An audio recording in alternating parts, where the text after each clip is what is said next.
कितना सुंदर कहा है।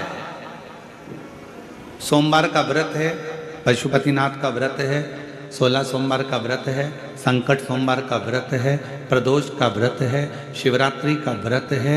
उस दिन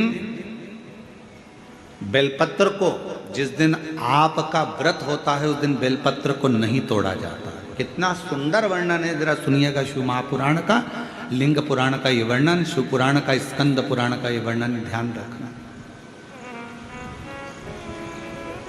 जिस दिन आपका सोमवार का व्रत है उस दिन बेलपत्र नहीं तोड़ा जाता।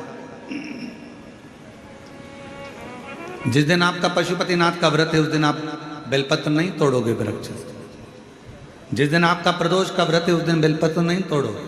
जिस दिन आपका 16 सोमवार का व्रत है उस दिन बेलपत्र नहीं तोड़ोगे। जिस दिन संकट सोमवार का व्रत है, शिवरात्रि का व्रत है, जिस दिन आप शंकर भगवान का तीज का व्रत, छठ का व्रत, भगवान शंकर का कोई भी व्रत अगर आप धारण करते हैं तो उस दिन बेलपत्र को व्रत करने वाले व्यक्ति को नहीं तोड़ना चाहिए।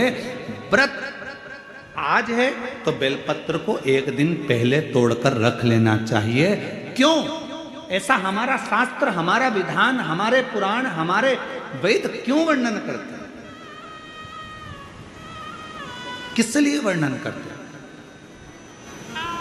क्यों कहा गया कि प्रदोष के दिन, जिस दिन आपका व्रत है उस दिन आप कोई सा भी व्रत हो, आपका सोमवार का व्रत है, आपका शिव जी का अगर कोई व्रत कर रहे हो तो उस दिन आप भगवान शंकर को चढ़ाने के लिए बेलपत्र मत तोड़ो, एक दिन पहले तोड़ो। क्यों कहा गया? हमारे शास्त्र क्यों कहते हैं कि पशुपतिनाथ का व्रत कर रहे हो तो बेलपत्र को एक दिन पहले तोड़ना, सोमवार का व्रत कर रहे हो तो बेलपत्र को एक दिन पहले तोड़ना, प्रदोष का व्रत कर रहे हो तो एक दिन पहले बेलपत्र को तोड़ना। एक दिन पहले उस बेलपत्र को क्यों तोड़ा जाता है? जिस दिन हमारा व्रत रहता है उस दिन हम बेलपत्र क्यों नहीं तोड़ सकते? तो हमारा शास्त्र कहता है, शिव महापुराण वर्णन करती है कि जिस बेलपत्र की पूजन आप साल भर में अगर एक दिन भी आपने बेलपत्र को जल चढ़ाया है, एक दिन भी बेलपत्र को नमन करा है, एक दिन भी बेलपत्र के वृक्ष को यदि तुमने पूजा है, साल भर में एक दिन भी आपने अगर बेलपत्र की आराधना करी है, तो आप जब जब सोमवार का व्रत रखती हो, प्रदोष का व्रत रखते हो, आप जब जब शिवरात्रि का व्रत रखते हो, आप जब संकट सोमवार का व्रत रखते हो, पशुपति व्रत रखते हो, तो तुम्हारे उस व्रत को सफल बनाने के लिए बेलपत्र का वृक्ष भी तुम्हारे लिए व्रत रखता है, जिससे तुम्हें उस फल की प्राप्ति।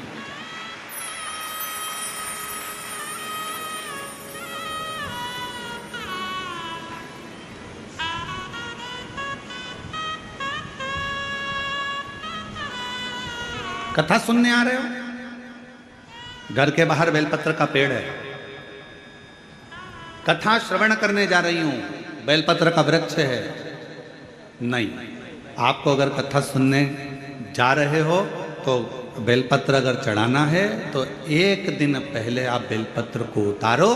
कथा सुनने के लिए जा रही हूं और बेलपत्र रास्ते में से तोड़ लिया, कथा में जाकर बैठ गई, बेलपत्र शिव पुराण को समर्पित कर दिया या कथा में समर्पित कर दिया, या विचार करा कि मेरा बेलपत्र व्यासपीठ तक जाएगा, झोली में डाल दिया। ध्यान रखना, कथा सुनने के लिए आ रही हो, सामने बेलपत्र का वृक्ष दिख गया, उसको झुककर प्रणाम करो, नमन करो और कहो, मेरे बाबा, मेरे शंभु, आपका दर्शन कर कर जा रही हूँ। मैं जानती हूँ इस बेलपत्र के वृक्ष में गौरी शंकर हैं, मैं जानती हूँ इस बेलपत्र के वृक्ष में नारायण लक्ष्मी हैं, मैं जानती हूँ इस बेलपत्र के वृक्ष में 64 योगनियाँ हैं, मैं जानती हूँ इस बेलपत्र के वृक्ष के तने में स्वयं कुबेर बैठकर साधना करता है। इस बेलपत्र के वृक्ष को मैं नमन करती हूँ। बाबा, आपसे प्रार्थना करती हूँ कि मैं कथा सुनने के लिए जा रही हूँ, जब मैं कथा सुनकर वापिस आऊं ना, हे बेलपत्र महारानी, हे बेलपत्र के वृक्ष, हे शंकर, ऐसी कृपा करना कि मेरी खाली झोली को भंडार से भर देना, उसको नमन करो। और हम क्या करते हैं? कथा सुनने जा रहे हैं तो बेलपत्र का वृक्ष अपने आंगन में है या बेलपत्र का वृक्ष रास्ते में पड़ गया, 4-6 बेलपत्र तोड़ लिए, कथा में जाकर बैठ गए, कथा सुन ली, बाद में बेलपत्र समर्पित कर, ना ना ना ना, आते समय बेलपत्र को नमन करते हुए,